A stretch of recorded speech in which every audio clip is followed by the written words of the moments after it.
is, yeah, I mean, I'm sure our speakers will talk about how bad the XXX sex education is, but we wanted to go beyond that and talk about how you as parents, or maybe even as grandparents, can take control of the moral and academic education of your children. And to help us with this, we brought back a previous guest, Brad Dacus, who is the president of the Pacific Justice Institute. And they defend religious freedom, parental rights, and civil liberties in California. And the website is either pji.org, or you can spell it out, pacificjustice.org, goes to the same place. Their mission is the legal defense organization specializing in defense of religious freedom, parental rights, and other civil liberties. Pacific Justice Institute works diligently without charge to provide its clients with all the legal support that they need. Sometimes just a letter to the school explaining what the law is, what the Constitution says, to get them to back down. Sometimes they have to go to court. So, with that, we'll ask Brad Dacus to come up and tell us what and how parents can take charge of the moral and academic education of their children. And while Brad is coming up, I just want to mention, as he said, they provide this service at no charge. And one of the ways that this organization is funded is by the events that we are offering the raffle tickets for tonight.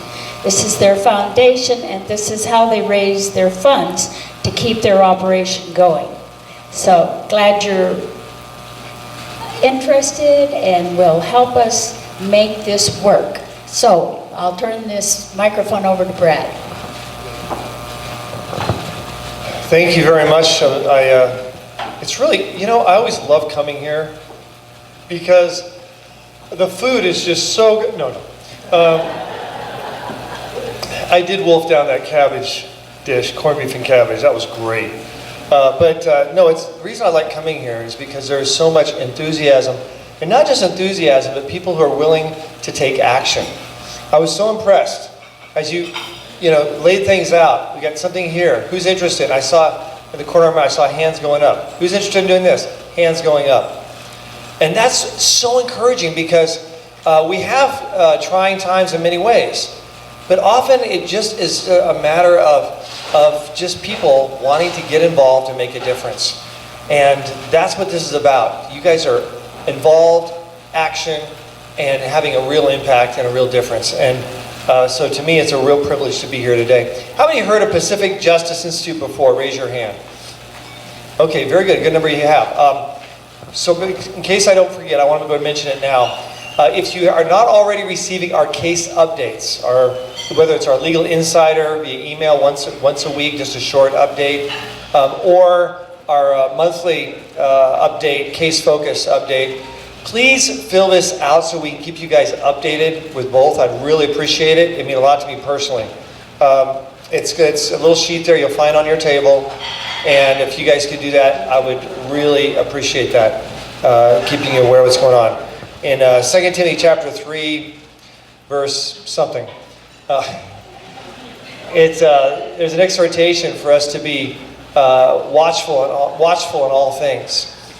And not to put our head in the sand, not to be ignorant, be watchful. So we can pray about what's going on and we can be involved. And so I encourage you to be watchful with regards to what we're doing. We handle more case matters on the West Coast, defending religious freedom, parental rights, and sanctity of human life, than any other legal organization in the country, bar none. And we have 5 offices now in California, all of them donated office space, almost all donated utilities. And we have just opened an office in 2 other states. We paratrooped into Salem, Oregon, and then last summer into Seattle, Washington. So I love to give the enemy heartburn. So we've got some other places we're targeting in the next few months as well. So where are we at? Where are we now? First, now is not the time to think about going to Costa Rica. Okay? I've been there. It's really humid. Yeah, Costa Rica. Is it nice this time of year? Yeah, you never hear about the bad news in Belize. Oh, Belize, okay. Well, I heard it's really sticky and humid, but the point is, we have an incredible opportunity, so we should not be giving up. And that's why I want to encourage you to be aware and to be kept up with what's going on. We are in the middle of what I call the perfect storm. Here's the big picture. This is the big, big picture. And why I'm so optimistic. On one side, we have horrific cases and affronts, which I'm going to talk about in a moment, that are just unthinkable, outrageous, illogical. Yeah, I know you at Heritage are very familiar with this stuff, quite a bit. And in fact, Attorney General Ed Meese is chairman of our advisory board, and he's actively involved in Heritage as well. But it's outrageous. But when you have a perfect storm, that means you have another front, right? And the other front that we have, which is actually stronger than this front, is a revolution taking place in our federal courts. A revolution, historic proportions. We have not seen this kind of a massive turnover and shift in such a short period of time in U.S. history, ever. So this is something I dreamed of, I hoped for. I never knew that I would see it in my life. Either on one side, the hideous, most unthinkable actions by government and atrocities that challenged our Constitution, but on the other side, a complete revolution in our federal courts, starting from the Supreme Court all the way down. It's incredible. We've already seen 1 in 8 circuit court judges replaced in just 2 years. By the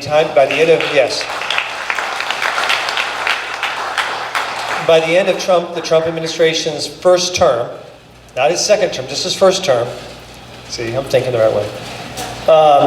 It'll be 1 in 6 will be replaced in just the first term. So it is major revolution. The Ninth Circuit had Republican appointees versus Democrat appointees outnumbered more than 2 to 1. In just a little over 2 years since Trump's entering office, that is now 15 to 14. We're just 1 judge away to flipping the Ninth Circuit Court of Appeals. So many of you hadn't heard of that, but and the exciting thing is Trump is very smart. He's doing it. And while they're screaming and yelling about something in Baltimore and the rats, are there rats? I don't know, back and forth, are there rats in Baltimore or not? He is changing everything in a very positive, exciting way. And in terms of our federal courts and the preservation of our Constitution. That's what the Tea Party, which you guys are about, that's what we're about, because I'm a Tea Partier myself, is not about dogmatic agenda. It's not about, we want this interest group to benefit or this. It's about preserving the Constitution for all, for generations to come. And that's why I think it's so exciting to be involved in an organization that's not a dogmatic agenda, which is let's shred up the Constitution. But so anyway, it's exciting. Now, what are so far some of the challenges? I'm going to give you some real quick updates on some of the cases and then talk about education. But it's a big picture. First is as far as challenging churches, synagogues. Do you know in San Rafael they passed an ordinance that was going to issued a property tax against all churches and synagogues. A property tax, the first of its kind. If they got away with it, what would happen to these small churches and synagogues in the inner cities? They would have been shut down. This one little small Baptist church had a $13,000 bill, and they had to fill that bill or their doors would be shut.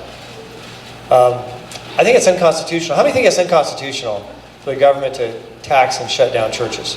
Yeah, I think so too. So we challenged that, and the judge, the liberal judge, said that was a violation of the state constitution. State constitutional rights, which we didn't have to get to the U.S. Constitution. So they're really getting very desperate. On the free speech side, we have 30% of our litigation budget is now criminal defense. Do you know who we're defending? These are all cases of ministers and pastors who are being criminally prosecuted in different places, in different states, a lot of them in California, for one thing, for preaching in public, on public sidewalks, public parks, and public places. Before, this is a no-brainer, right? This is America. Get on your soapbox, literally, in Central Park, and that's what they thought of free speech. We've had 11 cases. I had 2 in Texas, believe it or not. 1 in San Antonio, 1 in El Paso. We got the charge dismissed. 2 are up on appeal. But that's outrageous. Making it illegal for those under, to get counseling, for those under the age of 18 who are struggling with same-sex attraction. Right now, if you know of anyone in that regard, have them contact us immediately. Parents who have a kid like that or they want to get their counseling, we want to bring this back up to the Supreme Court. Now that Kennedy stepped down, we now know we have the votes. And we can really liberate and bring freedom to a lot of these kids to help get them the help that they want, their parents want, and their counselor wants. We have other issues dealing with, I can go on and on, but I want to talk now about education and some of the parameters of, and some of the challenges of education. We have, one of those challenges is, first off I want to deal with is the boys and girls locker rooms and showers, right? It used to be all 50 states had that mandate, courtesy of former President Obama. He had an executive order and ordered this to all public schools receiving any government funds, which is all public schools. But President Trump came and reversed that and liberated all states and then except one in particular, which is California, because California made the mandate as a matter of state law. And so we're challenging that, but we need plaintiffs. But we have a case that's coming out dealing with a Border Patrol agent, which is very important. It's a woman, she's a female Border Patrol agent. I'm not going to say where she is, except to say that you're in the same county. And in order for her to go to work, they change and they shower. Well, a man comes in, another Border Patrol agent, and he says, they scream, which is normal, I think, don't you? Would you scream? You're out of the shower changing, and a man comes in and is not turning around and saying, apologizing? And he says, no. He says, I have every right to be here. I consider myself having a female gender identity. And he says, and by the way, I shower with the curtain open. Yeah. So, we have Pacific Justice. She contacted us. We're very bold on these issues and filed a complaint, administrative complaint. The agency says, oh no, we can't do anything about this. This is, California, and this is what we have to do. And we got a right to sue. Turns out they were making her, in order for her to change clothes, she had to do it in the parking lot in her car. And for women, that's particularly very uncomfortable to do. So we filed a lawsuit. We just filed a lawsuit about 2 weeks ago. And this is important, yes. If we win this case, and I think in the end we will, as it makes its way up, ideally to the Supreme Court, we can set incredible case law precedent that would apply to this privacy right of protection to not have to be naked in front of the opposite biological sex in order to work for the U.S. government, to apply to public schools as well, where they're also compelled to be there. It's so important. It's so sick and twisted, isn't it? Like, it's so illogical, but it shows you where we are. And I just have to say, I'm an attorney. I think legally, but you have to also recognize the spiritual dimension for this to make any sense at all, because it goes far beyond logic and reason. So we also have direct challenges to public education, and I want to talk about now. First, the California Healthy Youth Act. This was something that already became law, and actually before that, let me mention it. We had something called AB 777, and what this did was a mandate to change all our textbooks. This is several years ago, folks. To change all the textbooks dealing with history and sociology, to have LGBTQ role models at all grade levels for history, sociology. And the good thing is that we had budget problems, so the textbooks, they weren't going to be printed. They were delayed in the printing because of our budget issues. But now they're being printed and they're being distributed. And this is going to be really detrimental to children. Then we have the California Health Youth Act. Real quick, just pretend I'm not. Just look over there. Look at that. Isn't that a nice picture? How much time do I have? Pretend you don't hear me. Okay, great. You said 4 hours, 5 hours? I have terrible hearing. 6, was it? Okay, anyway, no, I'm teasing. I just wanted to be sensitive. Okay, there we go. My cell phone just told me that. Okay. So, we have those textbooks, and now we have the California Health Youth Act. And what it did is it deals with 7th grade through high school. And it mandates a curriculum that is not just sex ed, but is dealing with affirmation and education about LGBTQ, gays, lesbians, transgenders, queers, and transgenders, changing your identity, your gender. This is something that is very concerning. There are 3 approved programs. All 3 of them are bad. Really, really bad. And what can be done? What's the remedy? Because parents need to be aware of that, and as we move forward. Well, before I get to the remedy, there's something else that's come down now, the second wave. It's just came out from the legislature. It's the new health curriculum that's been adopted. Sounds nice, health, doesn't it? Health. Yay, health. No, does not deal with health. It's more explicit introduction with regards to the sexual LGBT material all the way down to kindergarten.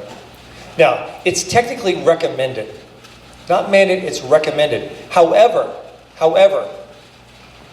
what is recommended is what is adopted by those printing up the textbooks and curriculum materials. So even if you're in a charter school, your charter school will still be challenged inevitably with textbooks and state-approved textbook materials that will inevitably have this material and agenda in it, all the way down to the kindergarten level. So kindergarten level, we're talking about the reading of storybooks about a boy who changes his gender. It was Prince's Boy. They explicitly had that in there as a mandate, but they took it out and said, well, they don't have to choose this one. Okay, but that kind of material.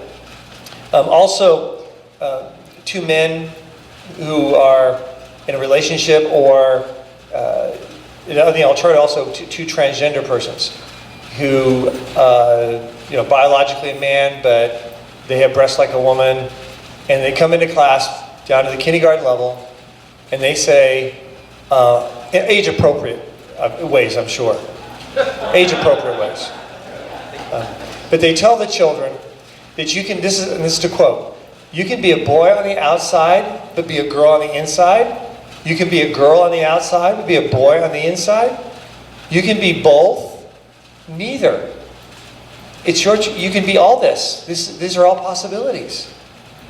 We had a case matter at the Rockland Academy up in, Rockland. It's a charter school. And a kindergarten teacher decided to read a storybook to the children. And when she was done, she had the boy come out back into class dressed like a girl. And this little boy's 2 guardians decided that was what they wanted to facilitate and encourage for their little boy. That this is what their boy supposedly wanted at the age of 5. So, life-changing decision at the age of 5. Really? So, the parents weren't notified about this at all. This is going to become very normative. And it's a part of a curriculum material that goes all the way down. As far as the sex ed material, abstinence, I think, we're supposed to teach abstinence. It's actually required by state law. They're supposed to teach abstinence. Abstinence is the only way you can be 100% protected against sexually transmitted diseases and pregnancy.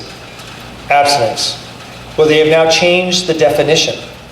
Abstinence is now includes sexual activities that don't result in pregnancy. And they are very explicit with it. I'm not being angry. The reason I'm showing this fist is because this is one of the things they teach the kids to use. And I know, you're my generation, so let me be a little more explicit. To use it up the rear of another person. That is abstinence, safe sexual activity. It's not safe, it's not good, and it's something these little children would never even thought of, the idea of a fist like that. So they also have explicit graphic pictures of children. Do we have any little kids here? Any little children here? I just want to be careful. Your grandkids, they okay? Okay. Anyway, I'll try to keep this, well, you know what I'm saying. The graphic pictures of how little children can do things to their personal self and how they do it. And also other kinds of sexual activities that don't get people pregnant. They just lay it all out there, and these kids are exposed to it. And then in terms of gender identity, there's tremendous confusion. They mentioned in Rockland Academy, I was going to mention, there's a little girl. The reason parents found out about it, because they didn't tell the parents. The little girl started crying after she got out of the bathtub, and her hair was all wet, and she looked in the mirror, and she started crying. She said, "Mama, Mama." He goes, "What's wrong?" She's just crying. She says, "I think I may be a boy." And I said, "Why is that?" "Well, because at school we learned how you could be a girl on the outside, be a boy on the inside, and there was a boy who decided to be a girl. And I'm afraid, I looked at myself in the mirror and I thought I may have saw the face of a boy," because her hair was all, back. And the mother, of course, was furious. That is the kind of problem. That's the kind of confusion we're bringing in. I have a radio show, many of you may be aware. How many of you listen to the Dacus report on K-Wave? Raise your hand high. Don't be ashamed. Don't be ashamed. Very good. Well, I listen, okay. Anyway, we're planning on bringing on a psychologist to talk about the harm that this has to children. It's not about being angry at another group. I feel sorry for people who have this kind of confusion. They need love, they need grace, they need relationships, and people to show them God's grace and transformation and all that's there. They need that. What drives me though is I want to protect the kids. How many could connect with that? That's your drive too? It's about protecting the children, right? It's not about getting in the parking lot fight or something like that. No, it's just we want to help the kids. And that's what makes this so serious, so diabolical. I will say, after looking at all this material that's coming into all the public schools, all the way down, elementary, I will have to say, we're on the verge of a spiritual genocide in our schools in California right now, in what I call spiritual death camps. Now people say, I don't use those terms, I like to be, people say I'm being sensational or exaggerating. This is, when you see what's all laid out, what was mentioned before, this is going to take a whole generation of children, not just politically, but spiritually, and have a major discourse. You say, what about attitude about parents? Let me explain about that. The material that's being advocated now, the new health curriculum, in high schoolers, they talk about a new term. It's called spiritual abuse. Spiritual abuse. I may think that may be some kind of cult or something, right? No. It's your family. They tell children that if they wish to engage in a sexual relationship with someone that they love, and they have parents who, because of their religious reasons, are inhibiting that and preventing that, that's spiritual abuse. Their religion inhibiting you from the love and the relationship that you choose, that you want to have with someone else. And are you talking to young kids in 9th grade? They'd be thinking, yeah, that's awful, that's abuse. And abuse, by the way, is one of the grounds for permanently taking children from families. We at Pacific Justice, one of our unique areas, like I said, we handle more cases on the West Coast. Another thing we do is we handle areas of law that others don't touch. One of those, we give emergency counsel to parents on this cell phone in particular. This is my area of expertise of our 8 attorneys. This is what I handle directly, to give them advice on how to keep their child from being wrongfully taken from a social worker that's knocking at their door, 24/7. I gave counsel to someone today. So, spiritual abuse is more than just rhetoric. It's also actually a potential challenge to parents and their parenting of children. We've actually already seen this carried out even before this was passed.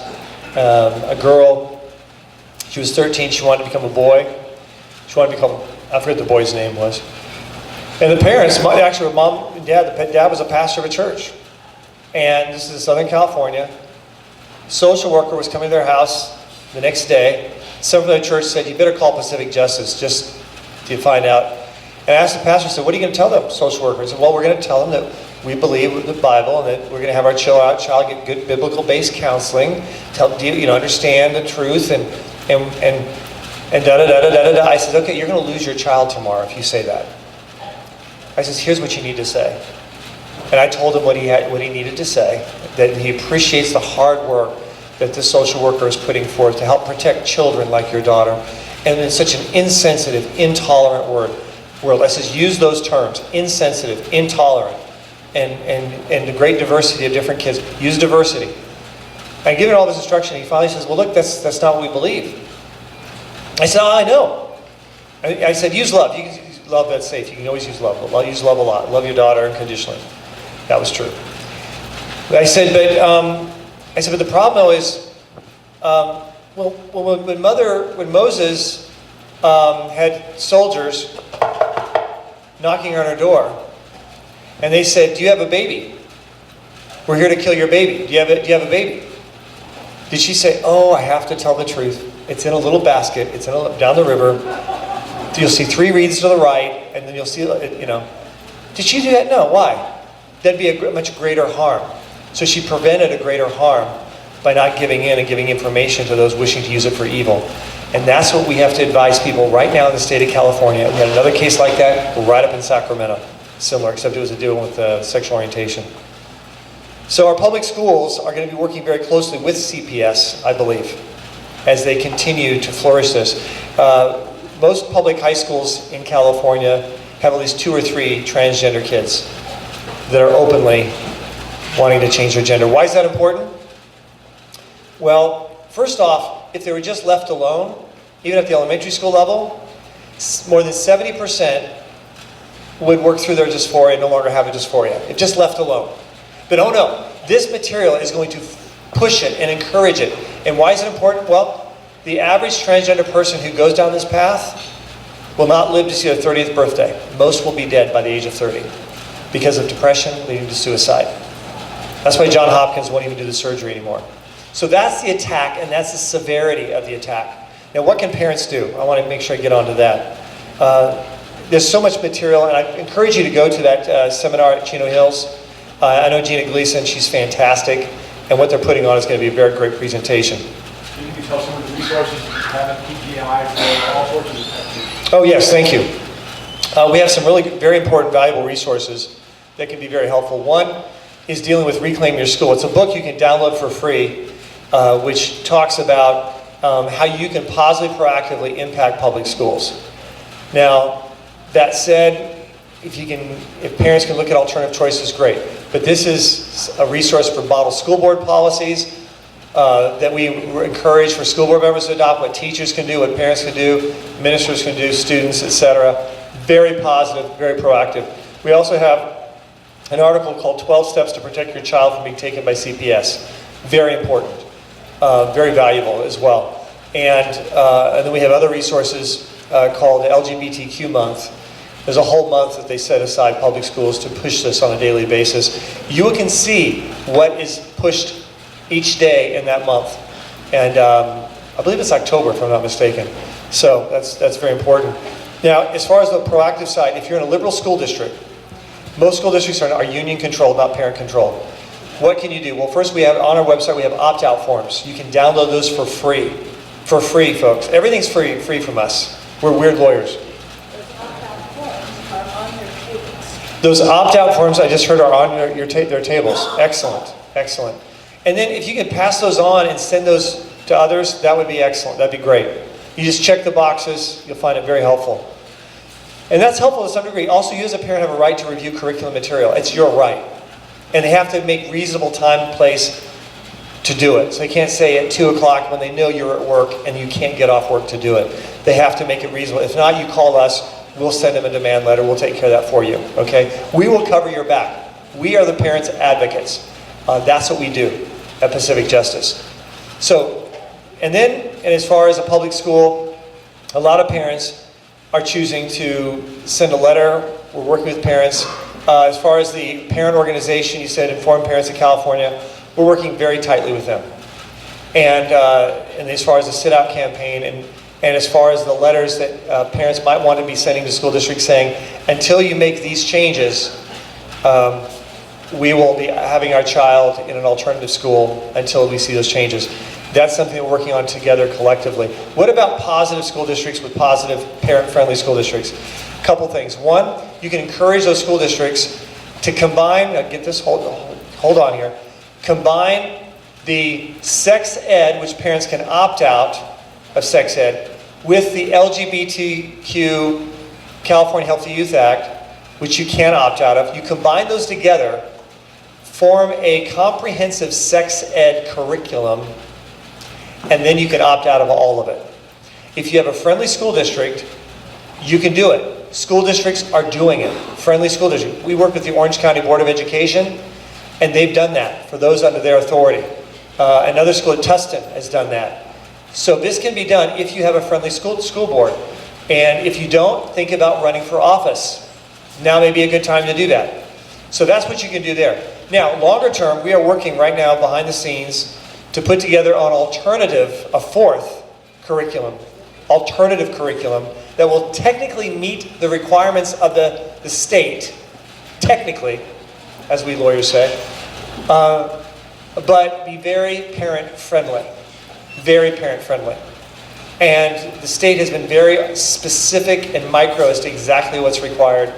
And it looks like we're going to be able to do it. We're working with a group of parents to bring this about and to have that. That's a good long-term for those school districts that are pro-parent, parent-controlled. And that's very encouraging. But if you're living in LA Unified, San Francisco Unified, Sacramento Unified, San Jose, it's going to be very, very problematic, and so you need to look at realistically what you're facing. Something else we're advocating is homeschool consortiums. And we're going to be trying to work with the different homeschool organizations, and well, HSLDA, awesome group, by the way. I had Greg Smith on my radio show recently to talk about some challenges that are going on in other places.